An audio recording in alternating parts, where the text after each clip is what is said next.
Praise the lord, హల్లెలూయా. దేవునికి స్తోత్రం కలుగును గాక. నేటి దేవుని మాట అనే శీర్షిక కోసం వేచి ఉన్న మీ అందరికీ కూడా, లైవ్లో జాయిన్ అయి ఉన్న ప్రతి ఒక్కరికి కూడా యేసయ్య శక్తి కలిగిన నామములో వందనాలు తెలియజేస్తూ ఉన్నాం. బాగున్నారా? చాలా సంతోషం. ప్రతిరోజు ఈ విధంగా కలుసుకోవడానికి, వాక్యం ద్వారా తృప్తిపరచబడడానికి దేవుడు మనకి కృప చూపిస్తూ ఉన్నారు. నిజంగా దేవుడు గొప్ప దేవుడిని మనం కలిగి ఉన్నాం కదా. చాలా సంతోషం. మరి ఈరోజు వాక్య భాగంలోనికి మనం వెళ్ళిపోదాం. నేటి దేవుని మాట అనే శీర్షికలో ఇవాళ నేర్చుకునబోయే అంశాన్ని గురించి మనం చూద్దాం. 147వ కీర్తన 3వ వచనం చదువుతూ ఉన్నాను. మీరు కూడా ఒక్కసారి చూడండి. 147వ కీర్తన 3వ వచనం. గుండె చెదరిన వారిని ఆయన బాగు చేయువాడు, వారి గాయములు కట్టువాడు. ఈ కీర్తన అంతా కూడా దేవుని యొక్క గొప్పతనాన్ని గురించి రాయబడినట్టుగా మనకు తెలుసు. దేవుని లక్షణాలన్నీ కూడా ఈ కీర్తనలో మనం చూస్తాం. ఆయన ఎలాంటి వాడు అంటే గుండె చెదిరిన వారిని బాగు చేస్తాడంట, వారి గాయాలు కడతాడంట. ఎంత మంచి దేవుడో కదా, ఎంత మంచి దేవుణ్ణి మనం కలిగి ఉన్నామో కదా. ఆయన బాగు చేసేవాడే కానీ నాశనం చేసేవాడు కాదు. ఆయన కట్టేవాడే కానీ కూల్చేవాడు కాదు. నిజంగా అంత గొప్ప దేవుణ్ణి మనం కలిగి ఉన్నాం.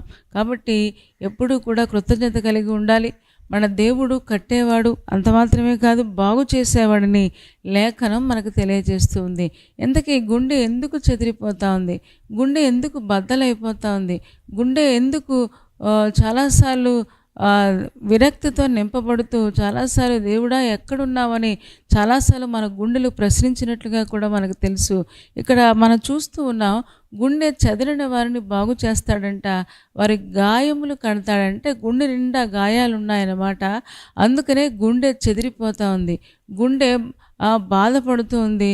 చాలాసార్లు చాలామంది జీవితాల్లో మనం చూస్తూ ఉన్నాం, నా మనస్సులో చాలా గాయాలు ఉన్నాయండి, పలానా వాళ్ళు చేసిన గాయాలు, మన కుటుంబంలో వాళ్ళు చేసిన గాయాలు, బంధువులు చేసిన గాయాలు అని మనం చెప్పుకుంటూ బాధపడుతూ ఉంటాం.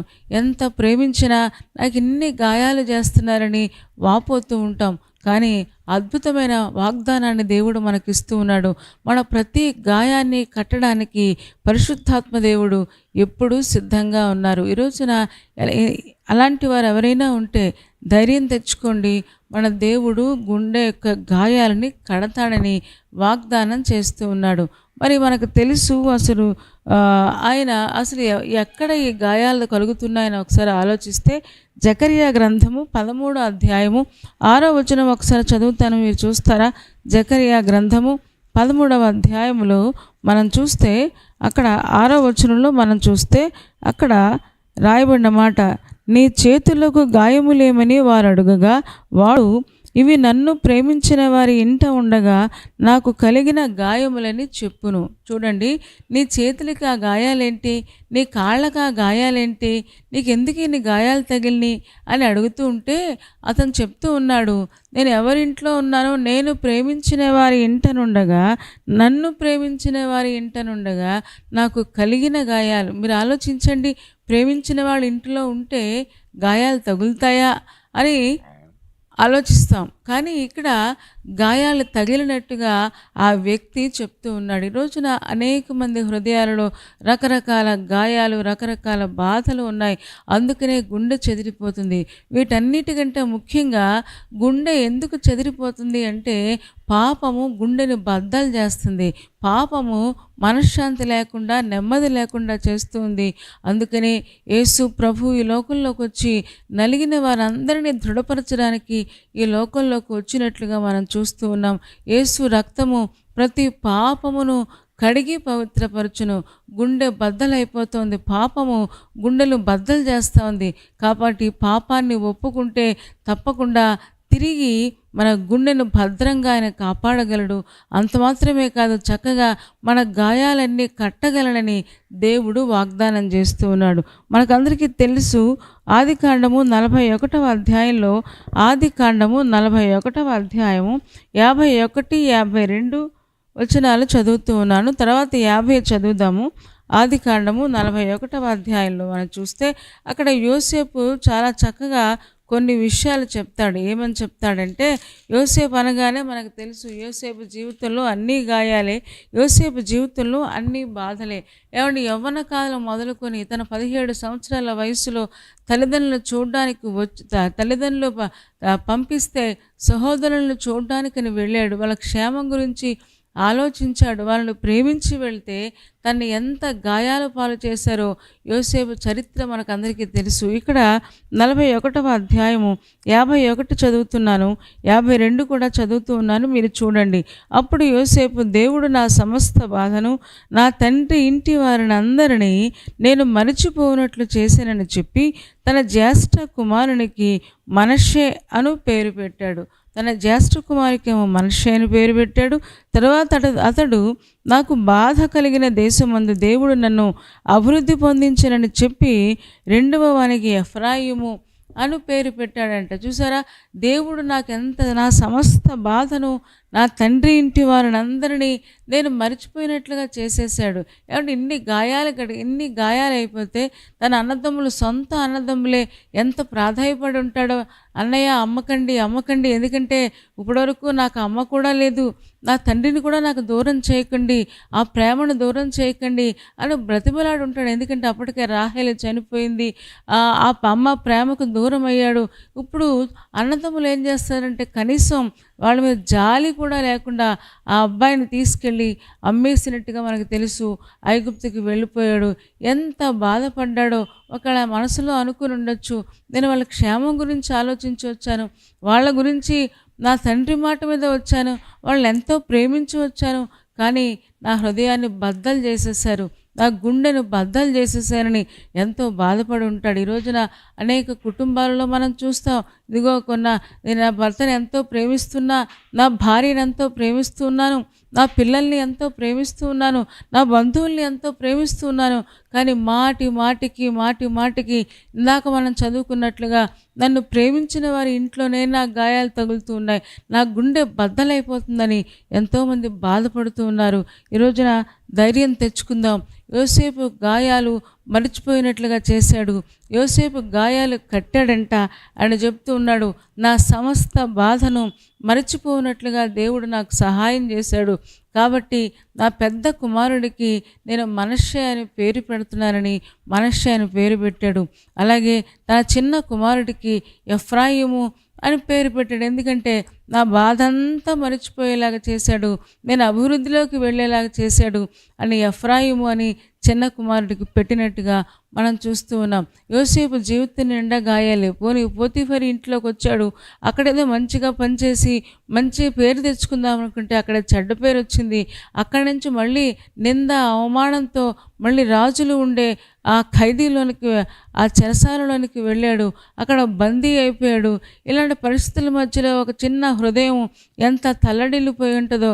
తండ్రి లేడు, తల్లి లేదు, అన్నదమ్ములు లేరు, అయిన వాళ్ళు లేరు. ఏమండి, ఆ చుట్టూ కూడా ఉన్న వాళ్ళందరూ కూడా తను బాధపెడుతూ ఉంటే, గాయాలు చేస్తూ ఉంటే నిజంగా ఎంత తల్లడిల్లిపోయి ఉంటాడో. కానీ దేవుడు అతనికి తోడుగా ఉండి అతని బాధనంతా కూడా అతను చెప్తున్నాడు, నా సమస్త బాధను నా తండ్రి ఇంటి వారిని అందరినీ కూడా మరచిపోయినట్లుగా చేశాడు నా దేవుడు అని చెప్పాడు. దేవుడు ఒక్కడే ఈ పని చేయగలడు. అందుకనే గుండె చెదరిన వారిని ఆయన బాగు చేస్తాడు, వారి గాయాలు కడతాడని లేఖనం చెప్తుంది. మనకు తెలుసు కదా, లూకా సువార్త 33-34, లూకా సువార్త 11వ అధ్యాయము 33-34 వచనాలు చూస్తే అక్కడ మంచి సమరయుడు గాయాలు కట్టినట్టుగా మనం చూస్తాం. 11వ అధ్యాయము 33వ వచనం చదువుతూ ఉన్నాను, 34 చదువుతున్నాను. ఒక్కసారి మనం చూద్దామా? అయితే ఒక సమరయుడు ప్రయాణమే పోవచ్చు అతడు పడియున్న చోటికి వచ్చి అతనిని చూచి అతని మీద జాలిపడి దగ్గరకు పోయి నూనెయు ద్రాక్షారసమును పోసి అతని గాయములను కట్టి తన వాహనము మీద ఎక్కించి ఒక పూట కూళ్ళమని ఇంటికి తీసుకుని పోయి అతని పరామర్శించెను అని మంచి సమరయుడు కోసం మన ఇక్కడ చదువుతూ ఉంటాం. మన పొరుగువాడు మంచి సమరయుడు. ఆయన ఏం చేస్తాడంటే చూడండి, గాయాలు కడతాడంట, ద్రాక్షారసం ఇస్తాడంట, ఆదరిస్తాడంట, బలపరుస్తాడంట, ఆ వాహనం ఎక్కించి పూటకూళ్ళ వారి ఇంటికి తీసుకెళ్ళాడు. ఎందుకంటే ఒంటి నిండా గాయాలే ఉన్నాయి. ఈ గాయాలను ఆయన నూనె తీసుకొచ్చాడు, నూనె రాశాడు. నూనె గాయాలను మానిపోయేలాగా చేస్తుంది కదా. ఈ రోజున పరిశుద్ధాత్ముడు అనే నూనె, పరిశుద్ధాత్ముడు మన గాయాలను కట్టగలిగిన సమర్థుడైన దేవుడు. ఆయన మాత్రమే మన గాయాలను కట్టి మన గుండెను బాగు చేస్తాడని లేఖనం చెప్తుంది. మరి యోసేపుకైనా ఇన్ని బాధలు, మన జీవితంలో కూడా చాలాసార్లు ఎవరిని ఎక్కువ ప్రేమిస్తామో, ఎవరికి ఎక్కువ పెడతామో వాళ్ళే మనల్ని ఎక్కువ తిడతారు. మీరు ఆలోచించండి, ఎప్పుడైనా ఇలాంటి బాధల గుండా మీరు వెళ్ళారా? ఎవరిని ఎక్కువ చూస్తామో వాళ్ళే మనల్ని ఆ వీధిలో పెడుతూ ఉంటారు. ఇలాంటి వారి మధ్యలో ఈ రోజున మనం తల్లడిల్లిపోతూ ఉన్నాం, బాధపడిపోతూ ఉన్నాం. ఇంకా అనేక మంది హృదయాలలో అవే గాయాలు మెదులుతూ ఉన్నాయి. కానీ దేవుడు అంటూ ఉన్నాడు, గాయాలను కట్టేవాడంట. ఆ గాయాలు కట్టబడితే తప్ప అభివృద్ధి అనేది లేదు. ఇందాక చెప్పాడు కదా యోసేపు, నా చిన్న కుమారుడికి అభివృద్ధి అని పేరు పెట్టాను. ఏమంటే గాయాలతో ఉన్న వ్యక్తి ముందుకు సాగలేడు. గాయాలు ఉన్నాయనుకోండి, కాళ్ళ నిండా గాయాలు ఉన్నాయనుకోండి, అతను నడవగలడా? ముందుకు వెళ్ళగలడా? ఏ పనైనా చేయగలడా? ఇంకా అతని ఆరోగ్యం ఇంకా క్షీణించిపోద్ది కదా. అభివృద్ధిలోకి వస్తాడా అంటే మనకు అర్థమవుతుంది అస్సలు అభివృద్ధిలోనికి రానే రాడు. కానీ ఇక్కడ యోసేపు అంటున్నాడు, దేవుడు నా సమస్త బాధను మర్చిపోయేలాగా చేశాడు. అంత మాత్రమే కాదు, ఆ గాయాలు మానిపోయేలాగా చేశాడు. అందుకనే నేను అభివృద్ధిలోకి వెళ్తాను అంటే ఆ గాయాలు చేసిన వారిని అతను క్షమించేశాడు. ఈరోజున ఎవరైతే మనకి గాయాలు చేశారో, వాళ్ళ భర్త కావచ్చు, భార్య కావచ్చు, పిల్లలు కావచ్చు, బంధువులు కావచ్చు, లేదా సంఘంలో ఉండేవాళ్ళు కావచ్చు, ఎవరైతే మనసును బద్దలైపోయేలాగా చేస్తూ ఉన్నారో అలాంటి వారిని మనం ప్రేమించి క్షమించి వదిలేయగలిగితే, తప్పకుండా దేవుడికి అప్పగించగలిగితే మన గాయాలు కట్టబడి మన అభివృద్ధి పదంలోకి వస్తామని దేవుడు వాగ్దానం చేస్తూ ఉన్నాడు. ఈ రోజున ఎంతోమంది హృదయాలలో ఇంకా గాయాలు అలా మెదులుతూనే ఉన్నాయి. ఎంత ప్రేమించాను, ఎంత వాళ్ళకి డబ్బిచ్చాను, లేకపోతే ఎంత సహాయం చేశాను, కానీ నన్నే ఇన్ని మాటలు అంటున్నారని వాళ్ళ మీద ఒకవేళ మన మనసులో ద్వేషం ఉంచుకుంటే, మన మనస్సులో ఒకవేళ బాధ ఉంచుకుంటే ఆ కొంచెం ద్వారా మన అభివృద్ధిలోనికి వెళ్ళం. దేవుడు చెప్పారు కదా, అతిక్రమంలో దాచిపెట్టేవాడు వర్ధిల్లడు, వాటిని ఒప్పుకొని విడిచిపెట్టేవాడు కనికరాన్ని పొందుతాడని లేఖనం చెప్తుంది. కాబట్టి యోసేపు జీవితంలో అతను సింహాసనం మీదకి వెళ్ళడానికి, ఐగుప్తుకు ఏలికలా కావడానికి కారణం ఏంటి అంటే, అతడు తనని ఎవరైతే బాధ పెట్టారో వారందరినీ అన్నదమ్ములను క్షమించేశాడు, దేవుడికి అప్పగించేశాడు. పోతీఫెరు భార్యని కూడా క్షమించేశాడు, పోతీఫెరును కూడా క్షమించేశాడు. ఇంతకీ మీకు తెలుసా, అతని మాంగారు పేరు కూడా పోతీఫెరు. అది కూడా ఒకసారి చూస్తారా? 50వ వచనం, ఆదికాండము 41వ అధ్యాయంలో 50వ వచనంలో మనం చూస్తే అక్కడ రాయబడిన మాట ఏంటి అంటే, యోసేపు మాంగారి పేరు కూడా పోతీఫెరే. ఆ పోతీఫెర ఒకవేళ పోతీఫెరను పేరు తలుచుకుంటే అతనికి వెంటనే పోతీఫెరు చేసిన గాయం, పోతీఫెరు భార్య చేసిన గాయం గుర్తు రావాలి. 50వ వచనం నేను చదువుతున్నాను. కరువు సంవత్సరంలో రాకమునుపు యోసేపుకి 2 కుమారులు పుట్టిరి. ఓను యొక్క యాజకుడైన పోతీఫెర కుమార్తెగు ఆసనతో అతనికి వారిని కనుడు. పోతీఫెర కుమార్తె అంటే అలాంటి పేరు కలిగిన వాళ్ళు మరొకరు కూడా ఉండొచ్చు కదా. మరి ఆ పోతీఫెర కాదు, కానీ పోతీఫెర అనగానే ఒకవేళ మాంగారు పేరు తలంచుకోగానే పోతీఫెర చేసిన గాయాలు ఎంత వాళ్ళకి ఇంటికి ఎంత సేవ చేశాడో, కానీ అతని భార్య ఆ పోతీఫెర చేసిన గాయాలు అతన్ని మెదులుతూ ఉంటే వెంటనే ఒకవేళ దేవానికి అప్పగిస్తూ ఉన్నాను, వాళ్ళని క్షమించలేకపోతున్నాను, క్షమించడానికి నాకు సహాయం చేయండి అని ప్రార్థించి ఉండవచ్చు. దేవుని సహాయం తీసుకున్నాడు. అందుకనే సమస్త బాధను మరిచిపోయినట్లుగా మనం చూస్తాం. అన్నదమ్ములను కూడా ఎంత ప్రేమించాడో చూస్తారా?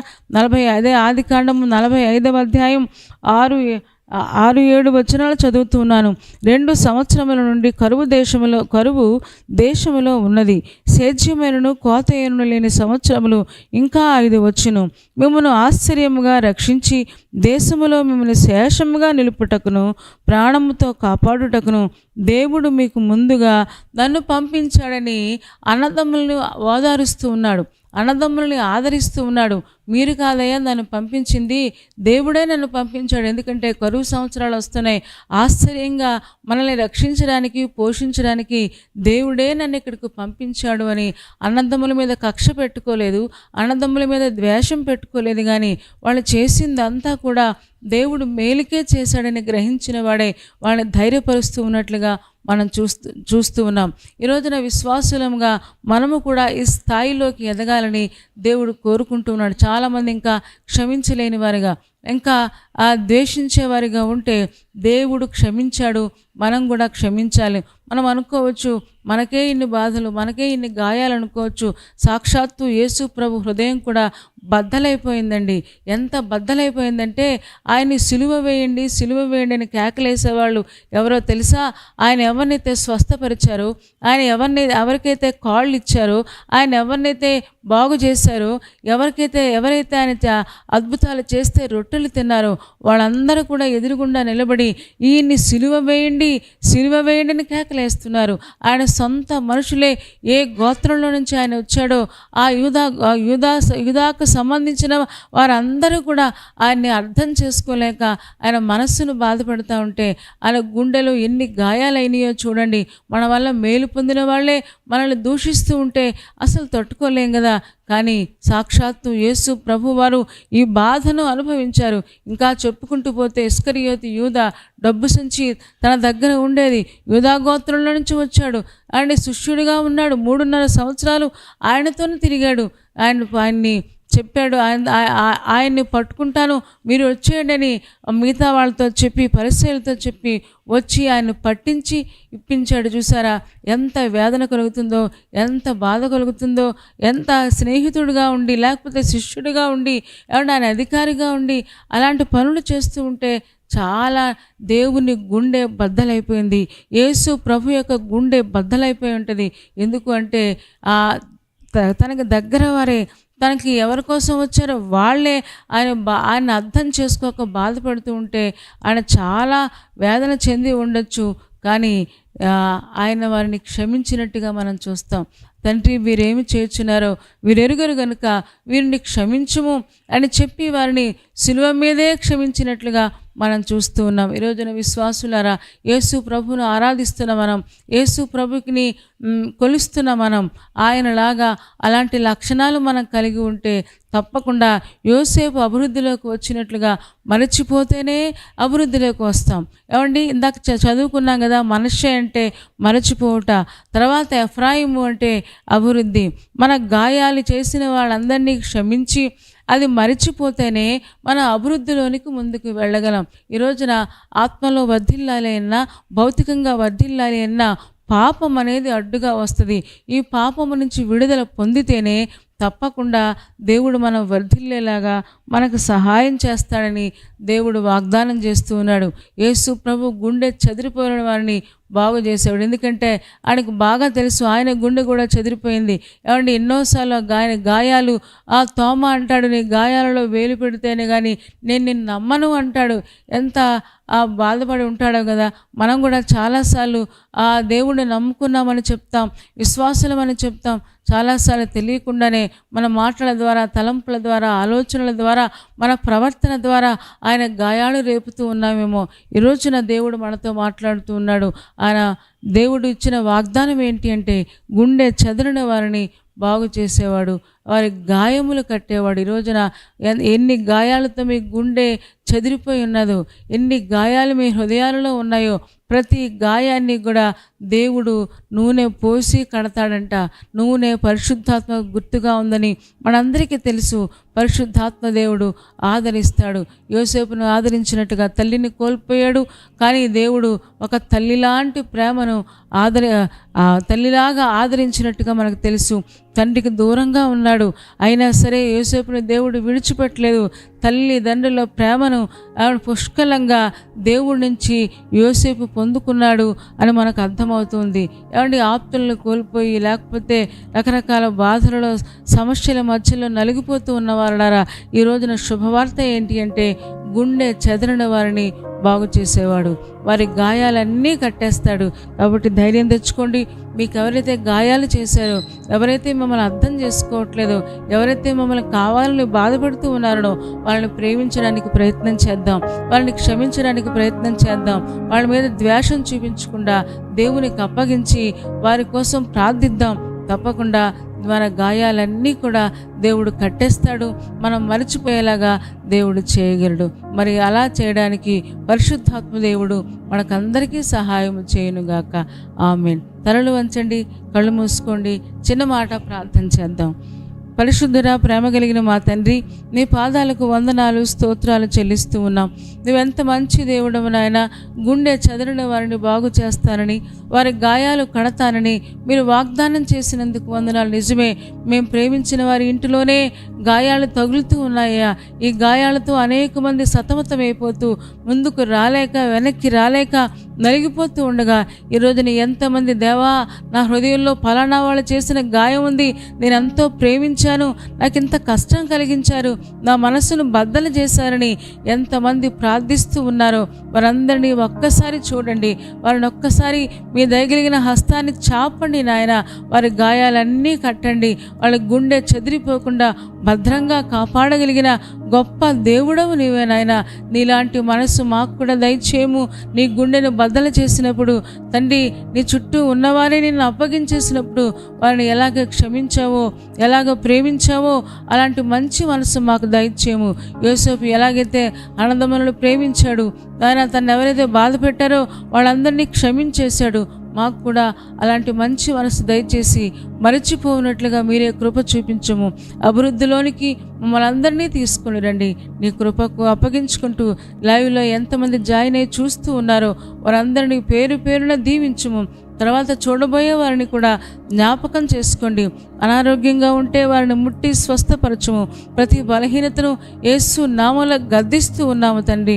నెమ్మది, సమాధానము ఒక్కొక్క కుటుంబానికి మీరు దయచేయము తండ్రి. ఈరోజు ఏ ప్రయాణాల మీద వెళుతూ ఉన్నారో, ఏ పనుల మీద వెళుతూ ఉన్నారో, నేను ఏ స్టడీస్కి వెళుతూ ఉన్నారో దేవా వారందరినీ ఒక్కసారి జ్ఞాపకం చేసుకోండి. ఇంటర్వ్యూలకు వెళుతూ ఉన్నారేమో దేవా కనికరించండి. వారికి సహాయం చేసి వారి జీవితంలో అద్భుతాలు, ఆశ్చర్య కార్యాలు మీరే జరిగించుము. మహిమ, ఘనత, ప్రభావాలు పొందుకోమని యేసయ్య శక్తి కలిగిన నామములో ప్రార్థించి వేడుకొనుచున్నాము తండ్రి. ఆమేన్. ఆమేన్ చెప్పారు కదండి, చాలా సంతోషం. మరి చాలా ఓపికగా చాలాసేపు దేవుని యొక్క వాక్యాన్ని మనం నేర్చుకుందాం. మరి దేవుడు గుండె చెదరిన వారిని బాగు చేసేవాడు, గాయాలన్నీ కట్టేవాడు. కాబట్టి మన గాయాలన్నీ దేవుడే కట్టునుగాక. మరి ఈ కార్యక్రమం మీకు సంతోషంగా ఉంటే, ఉపయోగకరంగా ఉందని నమ్ముతూ ఉన్నాం. మరి లైక్ చేయండి కార్యక్రమాన్ని, అలాగే మీ ఫ్రెండ్స్కి షేర్ చేయండి. మీరు దీవించబడుతూ ఉంటే కామెంట్ పెట్టండి, మేము కూడా ఎంకరేజ్ చేయబడతాం. ఇంకా ఈ ప్రోగ్రామ్ను కూడా సబ్స్క్రైబ్ చేసుకోకపోతే డాక్టర్ స్పర్జన్ యూట్యూబ్ ఛానల్ని సబ్స్క్రైబ్ చేసుకోండి. తద్వారా మా నోటిఫికేషన్స్ అన్నీ మీకు వస్తాయి. సరేనండి, మళ్ళా దేవుని చిత్తమైతే రేపు మనందరం కలుద్దాం. అప్పటి వరకు దేవుని మహాకృప మనందరికీ తోడైండును గాక.